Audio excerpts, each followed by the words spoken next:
তোমার সাথে রোজা অবস্থায় কেউ যদি ঝগড়া করে, তোমারে যদি মন্দ কিছু বলে, গালি দেয়, তুমি বলে দিও ভাইয়া আমি রোজাদার। রোজাদার গালি দেয় না,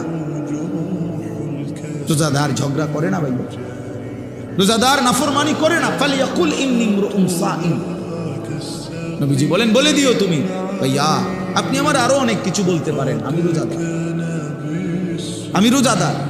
রোজাদার গালি দেন।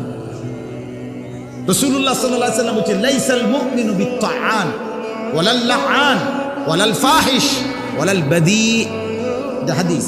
নবীজি বলেছেন মুমিন খোঁটা দানকারী হয় না, খাবাইয়া 10 টাকা খাবাইয়া আবার এক সপ্তাহ পরে দাদা এদিনও তো তোরে 10 টাকা খাবাইলাম, এতে না খাওয়ানি ভালো ছিল। তা আল্লাহ নবী সাল্লাল্লাহু আলাইহি ওয়াসাল্লাম বলেন মুমিন খোঁটা দেয় না, অনুগ্রহ করে কি দেয় না, খোঁটা দেয়। ওয়ালাল লাআন, মুমিন কাউকে লানত দেয় না। ওয়ালাল ফাহিশ, মুমিন অশ্লীল কথা বলে না।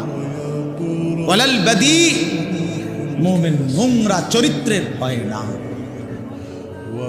হাদিস আল্লাহ রাসূল সাল্লাল্লাহু আলাইহি ওয়াসাল্লাম।